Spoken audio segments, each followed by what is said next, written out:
Welcome to Manjula maths. இன்றைக்கி நம்ம சென்னை ரட்டன் பஜாரில் இருக்கிற ஆதர்ஷ் ஏஜென்சிக்கு வந்திருக்கோம். ஆதர்ஷ் ஏஜென்சியில் நம்ம ஆல்ரெடி நிறைய வீடியோ போட்டிருக்கோம். ஆதர்ஷ் ஏஜென்சின்னு செப்பரேட் பிளேலிஸ்ட் இருக்குது பாருங்கள். அதில் நமக்கு வீட்டுக்கு தேவையான நிறைய பொருட்கள் இருக்குது. நிறைய பொருட்களுடைய ரேட் நான் செக் பண்ணி போட்டிருக்கேன். இன்றைக்கி நாம் ஆதர்ஷ் ஏஜென்சியில் ஃபர்ஸ்ட் ஃப்ளோரில் இருக்கோம். இங்கே நமக்கு இந்த செக்ஷனில் நிறைய விதவிதமான ஸ்டீல் ஐட்டம்ஸ் இருக்குது. அது எல்லாமே ஃபேன்சியாக இருக்கும். சூப்பர்பாக ரிச் குவாலிட்டியான ஸ்டீல் மட்டும்தான் இந்த இடத்துல இருக்குது. அதனால் இது ரேட் கூட கொஞ்சம் அதிகமாக தான் இருக்கும். மற்ற சாதாரணமான ஸ்டீலை விட கம்பேர் பண்ணும்பொழுது இது அதிகமாக இருக்கும். ஏன்னா இந்த ஸ்டீலை குவாலிட்டி அந்த மாதிரி.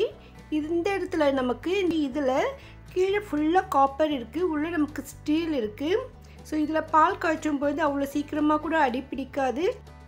அதே சமயம் நமக்கு நிறைய கேஸ் சேவ் ஆகும். ஏன்னா காப்பர் ரொம்ப சீக்கிரமாக ஹீட்டை உள்ளே இழுத்துக்கும். அதனால் நமக்கு சீக்கிரமாக சமையல் முடிஞ்சிடும். ஸோ இந்த மாதிரி ஃபேன்சியான ஐட்டம்லாம் இங்கே நிறைய இருக்குது. இந்த மாதிரி பொருட்கள் நம்ம வீட்டில் இருந்தால் வீடே அழகாக இருக்கும். அந்த மாதிரி சூப்பரான ஐட்டங்க எல்லாமே. இது எல்லாமே மினிமம் 1000 ரூபாய்க்கு மேலே தான் இருக்கும். அந்த மாதிரி ஐட்டம்ஸ் மட்டும்தான் இந்த இடத்துல இருக்குது. ஸோ இந்த மாதிரி நிறைய ஐட்டம் நம்ம வாங்க முடியலன்னா 1-2 வாங்கி உபயோகப்படுத்தலாம். ஏன்னா நமக்கும் இந்த மாதிரி பாத்திரத்தில் சமையல் பண்ணணும் ஆசையாக இருக்கும். அது எப்படி இருக்குன்னு செக் பண்ணணும், அதுக்காகவாது வாங்கலாம். இதில் நிறைய பேன் வெரைட்டிஸ் இருக்குது, கடாய் இருக்குது, அதே மாதிரி டைசா மாதிரி இருக்குது, பிரியாணி செய்கிற மாதிரி ஐட்டம் இருக்குது, அதே மாதிரி இட்லி பாத்திரங்கள் கூட இருக்குது. நிறைய பேன் ஐட்டம்ஸ் இருக்குது, வெரைட்டியான கடாய்கள் இருக்குது. எல்லாம் மூடியோடு வரும். சிலதுக்கு ஸ்டீல் மூடி இருக்கும், சிலது கிளாஸ் மூடி இருக்கும். அதே மாதிரி சைஸஸ் கூட நிறைய இருக்குது.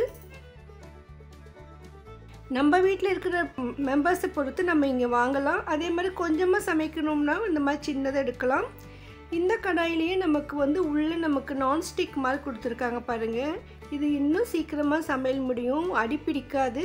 சாதாரணமாக நம்ம ஸ்டீல் பாத்திரத்தில் சமையல் பண்ணும் பொழுது கண்டிப்பாக அடி பிடிக்கும். ஏன்னா அந்தளவுக்கு சீக்கிரமாக அது ஹீட் ஆகிடும். இந்த மாதிரி உள்புறமாக கொஞ்சம் கோட்டிங் கொடுத்துருக்காங்க. அதே மாதிரி ஸ்பெஷல் ஸ்டீல்.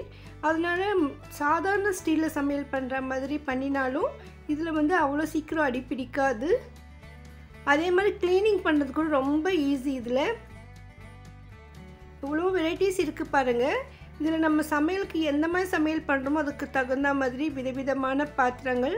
இதெல்லாம் நல்ல பெரிய பாத்திரங்கள்.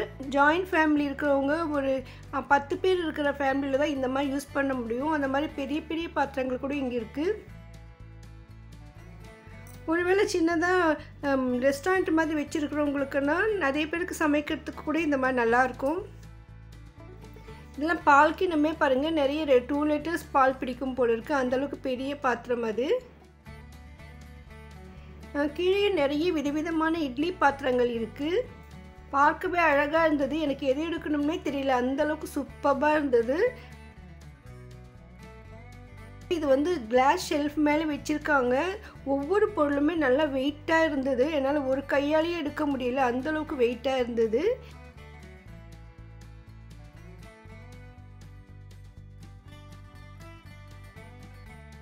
சூப்பராக இருக்குது. இது 2 பக்கமே பிடி வச்சு அகலமான பாத்திரம் இது. ஸோ நம்ம குழம்பு மாதிரி வெரைட்டியும் செய்யலாம், ரைஸ் ஐட்டம் செய்யலாம், பிரியாணி மாதிரி செய்யலாம். ஸோ அந்த மாதிரி சூப்பராக இருந்தது இந்த பாத்திரங்கள்.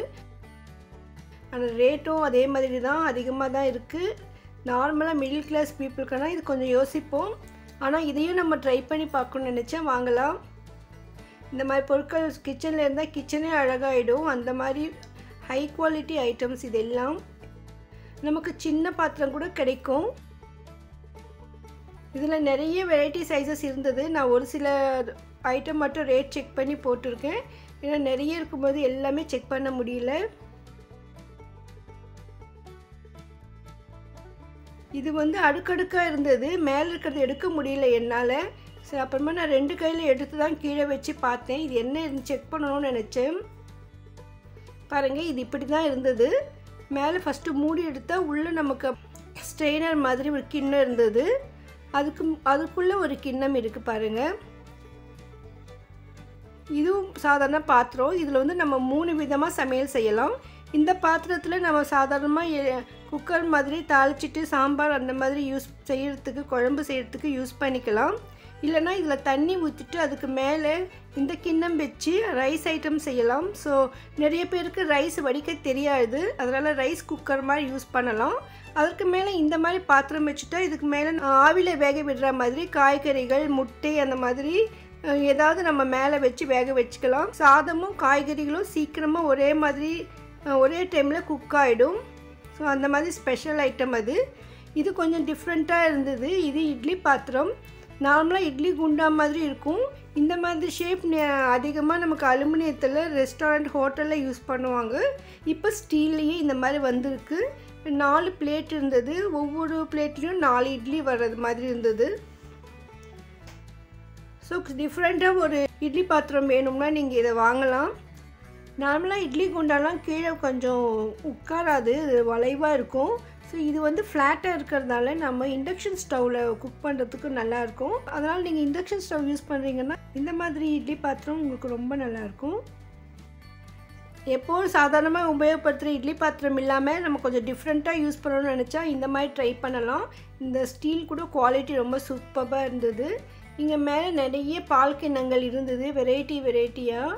இந்த ஷேப்பெல்லாம் சூப்பராக இருந்தது. இந்த ஹேண்டில் கூட நல்லா ஸ்ட்ராங்காக இருந்தது, ஸ்டீல் குவாலிட்டி அந்த மாதிரி. ஸோ அதனால் அதுக்கு தகுந்த மாதிரி ரேட் இருக்கும். இதை நம்ம பால் காய்ச்சினா கூட நம்ம க்ளீன் பண்ணுறதெல்லாம் ரொம்ப ஈஸியாக இருக்கும். செட்டாக இருக்கிற மாதிரி கிண்ணங்கள் கூட இதில் இருக்குது. மேலே இருக்கிறதெல்லாம் பெரிய பெரிய பாத்திரங்கள். ரைஸ் ஐட்டம் அதிகமாக செய்கிறவங்களுக்கு இதெல்லாம் நல்லாயிருக்கும். பிரியாணி மாதிரி செய்கிறவங்களுக்கு இந்த மாதிரி பாத்திரங்கள் கரெக்டாக இருக்கும். ஆனால் பெரிய பாத்திரங்கள் நார்மலாக பெரிய ஜாயிண்ட் ஃபேமிலி இருக்கிறவங்களுக்கு யூஸ்ஃபுல்லாக இருக்கும். இன்னும் இங்கே நிறைய பிளாக் மெட்டல் ஐட்டம்ஸ் இருந்தது. அலுமினியத்து மேலே பிளாக் கோட்டிங். இதில் கூட சமையல் குயிக்காகும், அவ்வளோ சீக்கிரம் அடிப்பிடிக்காது. இந்த இடத்துல ஃபேன்சியான ஐட்டம் இருந்தது, ரொம்ப சூப்பராக இருந்தது. நார்மலாக நம்ம கல்யாணத்துக்கெல்லாம் கிஃப்ட் கொடுக்கறதுக்கு ஸ்பெஷலாக ஏதாவது ஸ்டீலில் கொடுக்கணுன்னா இந்த மாதிரி கொடுக்கலாம். இதெல்லாம் செட்டாக இருந்தது. இந்த செட்டு சேர்ந்து தான் இந்த ரேட்டு. இந்த ஒரு செட்டு மட்டும்தான் மொத்தம் செட்டு. மற்றது பின்னால் இருக்கிறதெல்லாம் தனித்தனியாக இருக்கிற மாதிரி ரேட் இருக்கும். இது ஒவ்வொரு கிண்ணத்திலும் மூடி வரும், அப்படியே செட்டாக இருந்தது. இது வந்து தனித்தனியாக ஒவ்வொன்றும் ஒவ்வொரு ரேட்டு. மூடியோடு வர்ற மாதிரி ஒரே ஷேப்பில் 3 சைஸ் இருந்தது. அது பின்னால் கொஞ்சம் சில ஐட்டம் இருக்குது, அதுவும் செட்டாக தான் இருந்தது. இன்னும் இங்கே மிலமென் கிளாஸஸ் பீங்கான் ஐட்டம்ஸ் எல்லாம் நிறைய இருந்தது. அது என்னென்ன ஐட்டம் இருக்குதுன்னு நம்ம அடுத்த வீடியோவில் பார்க்கலாம். இந்த வீடியோக்கு லைக் போட்டு மறக்காமல் சேனலை சப்ஸ்கிரைப் பண்ணுங்கள். உங்கள் ஃப்ரெண்ட்ஸ் ரிலேஷன்ஸ்க்கும் ஷேர் பண்ணுங்கள். தேங்க்ஸ் ஃபார் வாட்சிங்.